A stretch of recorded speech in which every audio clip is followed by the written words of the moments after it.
लगेच निघालो रामदास स्वामींबरोबर. आणि फक्त वेणावे त्यावेळेस वेणाबाईंवर संपूर्ण मठाची तिथल्या ज्या चाफळची जी जबाबदारी आहे ती टाकली.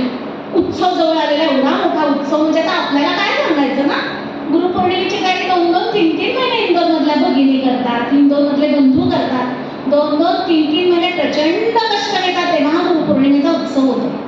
त्याचा तो रामनवमीचा उत्सव तिकडे. आणि अक्काबाईला तर फार काय म्हणायला लागली की अहो स्वामी, कसं आपण मी एकट्या वेणाला कसं इथे सोडून जाऊ. ह्या वेणाची तब्येत त्या विषप्रयोगामुळे खचली ना, ती खचलेलीच होती. तुणू म्हणून म्हणतात ना, अशी तब्येत होती. त्यांच्यासाठी काम काही फार व्हायचं नाही. मग तिला कसं एकट्याला जमेल. रामदास स्वामी हसले. ते म्हणे अगं अशी चिंता करायची नसते, त्या परमेश्वराला सगळी चिंता असते. चला आता त्यांनी सांगितलंय ना, तिच्यावर जबाबदारी आहे आता सगळी, ती जबाबदारी व्यवस्थित पार पडेल. सगळेजण गेले. 2-4 दिवस झाले नाही आणि वेणाला हुळहुळून इतकी थंडी भरली आणि प्रचंड ताप काही उतरेना, थंडी काही संपेना. तिला काही कळायलाच देत नाही की आता काय करावं. पण अंगात ताकद नाही, जेवण जात नव्हतं. आता हा सगळा समोर एवढं उत्सवाची तयारी आहे आणि आता ते माझ्याच्याने होणार कसं. मी तर एकटी, मी काय करू. शेवटी अशीच ती खांबाला धरत अडखळत रामापाशी गेली की आता रामालाच साकडं घालते. अक्षरशः तिच्याच्याने उभं राहावं ना, तर तिने स्वतःला खांबाला बांधून घेतलं.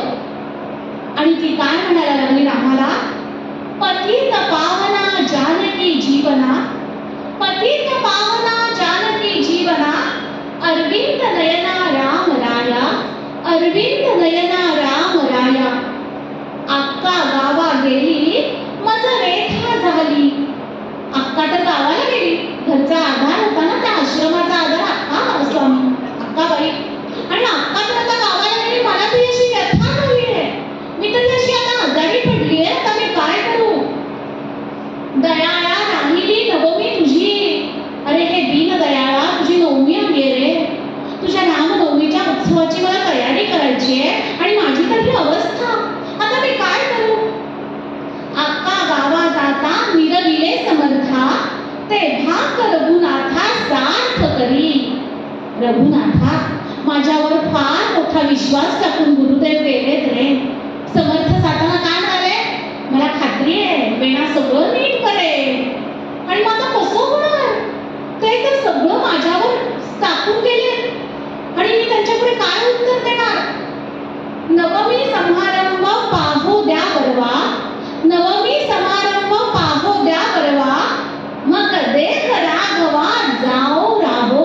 प्रत्येक वेळेस तिच्या जसं तेव्हा विषप्रयोग केला तेव्हा तिचं म्हणणं काय होतं की अरे गुरु सेवाच माझी झाली नाही आणि मग आता मी कशी, हे मरण्यात काय अर्थ आहे. आता सुद्धा एवढ्या प्रचंड वेदना आहेत, उभं राहता येत नाहीये. पण ती काय म्हणते की हे रामराया, एवढी नवमी बघू द्या गो मला या डोळ्यांनी. ही नवमी व्यवस्थित पार पडू द्या आणि त्या क्षणी माझा देह जाऊ द्या. मला या देहाचं कौतुक नाही.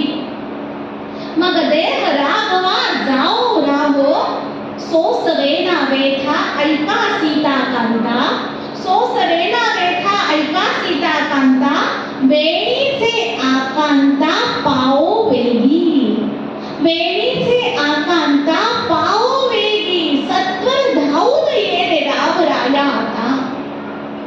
आता हे झाल्यानंतर अनेक ठिकाणी वेगवेगळे प्रसंग आहेत. एका प्रसंगामध्ये असं म्हणजे एका ठिकाणी असा उल्लेख आहे की अशा वेळेस प्रत्यक्ष राम